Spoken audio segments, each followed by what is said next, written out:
నమస్తే, welcome to యూఐటీవీ. ఈరోజు పహల్గామ్లో జరిగినటువంటి దాడికి నిరసిస్తూ ఈరోజు హైదరాబాద్లో భారతీయ జనతా పార్టీ పెద్ద ఎత్తున తిరంగా కార్యక్రమం ఏర్పాటు చేసింది. ట్యాంక్ బండ్ అంతా కూడా కాషాయ దళంతో మొత్తం కూడా వందే మాత్రం ముక్తకంఠంతో ముందుకెళ్తున్నటువంటి పరిస్థితి. మాజీ ముఖ్యమంత్రి వర్యులు నాదెండ్ల భాస్కర్ గారు మనతో పాటు ఉన్నారు, ఆయన అడుగుదాం. సార్,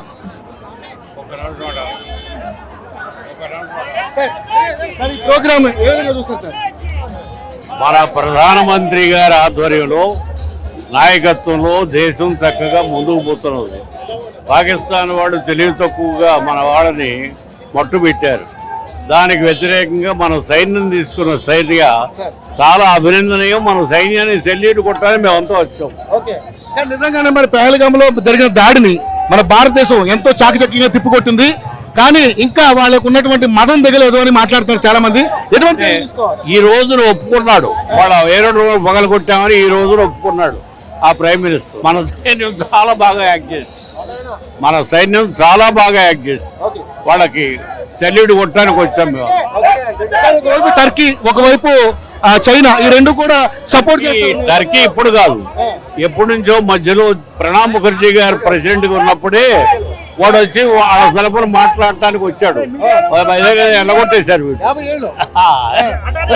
ఎల్లగొట్టేశారు కనుక మన సైన్యం పూర్తిగా రెడీ అయ్యి ఉంది. అయితే ఇక్కడ ఏంటంటే మనం పెరగటం ఇష్టం లేని దేశాలు మనకి పుల్లలు పెడతా ఉన్నాం.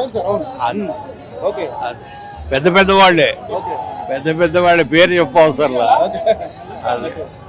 ముఖ్యంగా చూసుకుంటే మరి ఈ తాత్కాలిక విరమణ కొనసాగుద్దంటారా, లేకపోతే ఇంకా ముందుకెళ్ళే అవకాశం ఉంటుంది? జ్యోతిషుల ప్రకారం కొనసాగుతుందంటున్నారు జ్యోతిషులు. మనకి చూస్తే అట్లా కనపట్టాలి. ఆయన ఇవాళ ఒప్పుకున్నాడు, టాక్స్ కి ఒప్పుకున్నాడు. ఇది పాకిస్తాన్ ప్రైమ్ మినిస్టర్. అయితే కాశ్మీర్ కూడా మాట్లాడాలండి, అది మాట్లాడాలి. ట్రంప్ ఇన్వాల్వ్ అయ్యాడు ఇందులో. సో దాన్ని ఏ విధంగా చూస్తారు? ఎందుకంటే ట్రంప్ మొన్నటిదాకా మీరు కొట్టు చావండి మాకు సంబంధం లేదన్న ట్రంప్ ఈ రోజు ఇన్వాల్వ్ అయ్యాడు. దీని మీద కూడా సర్వత్రా అనేక రకాల చర్చలు వస్తాయి. వాళ్ళకి మన సామాన్య ప్రజానీకానికి తెలియని విషయం ఏంటంటే చైనాని కంట్రోల్ చేయడానికి ఒక స్థలం కావాలి వాళ్ళకి. అందుకని పాకిస్తాన్ యూజ్ చేస్తూ ఉంటారు వాళ్ళు. అందుకని అప్పుడప్పుడు వాళ్ళని కొట్టనీయకుండా ఆపుతూ ఉంటారు. వాళ్ళ ఇంట్రెస్ట్లు వాళ్ళకి. ప్రపంచంలో పెద్ద గేమ్ కదా ఇది. ఈ గేమ్ లో ఎవరి గేమ్ వాళ్ళు ఆడుతూ ఉంటారు. అయితే మన భారతదేశాన్ని మాత్రం చక్కగా మన మోడీ గారు ముందుకు తీసుకెళ్తారు. మోడీ గారికి క్రెడిట్ అంతా మోడీ గారికి 10 ఏళ్ళు నిరాఘాటంగా చక్కగా పరిపాలన చేశాడు. సైన్యాన్ని రెడీ చేశాడు, యుద్ధంలో గెలిపించాడు. మొరగాడు. పాకిస్తాన్ కవ్వింపు చర్యలు ఇక నుంచి కొనసాగించుకుని ఉండాలంటే మన దేశం సామర్థ్యం తెలిసినట్టు. పాకిస్తాన్ కవ్వింపు చర్యలు ఇక నుంచి మనకు ఉండకూడదు అంటే మన దేశం ఇప్పటికే ఇంత స్ట్రాంగ్ అని మనకు తెలుసు. ప్రపంచానికి తెలిసిపోయింది. చాలా స్ట్రాంగ్, బాగా పెరిగారు ఇండియన్స్ అని చెప్పని వాళ్ళకి అర్థమైపోయింది. Thank you sir, thank you so much అండి. సో అదేండి, మొత్తానికైతే మాజీ ముఖ్యమంత్రి మీ అయ్యగారు మోడీ గారు సెల్యూట్ కొడుతున్నాడు. బాగుంది. సో మొత్తంగా చూసుకుంటే మాజీ ముఖ్యమంత్రి వర్యులు ఏదైతే మన నాదెండ్ల భాస్కర్ గారు తన యొక్క ఆనందాన్ని వ్యక్తం చేస్తా ఉన్నారు.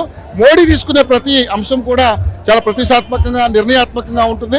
అవన్నీ కూడా ఇప్పుడు తిరంగా ఏదైతే ఈ కార్యక్రమం ఉందో పెద్ద ఎత్తున సక్సెస్ చేసి ఏదైతే సోల్జర్స్ అందరికీ కూడా సాల్యూట్ తెలుపుతూ మరి మన దేశానికి ఎంతో కష్టపడి పనిచేస్తున్నటువంటి సోల్జర్స్ అందరికీ కూడా ఎంతో గౌరవాన్ని ఇవ్వాలంటూ కూడా మాట్లాడుతూ ఉన్నారు. ఏదేమైనా భారతదేశం మన సత్తా ఏంటో చూపించడం కోసం ఆపరేషన్ సింధూర్ ద్వారా వాళ్ళు పాకిస్తాన్కి మన సత్తా ఏంటో తెలిసిందంటూ మన నాదెండ్ల భాస్కర్ గారు అయితే మాట్లాడుతూ ఉన్నారు. చూద్దాం, ఇంకా చాలా మంది నాయకులతో మాట్లాడే ప్రయత్నం చేద్దాం.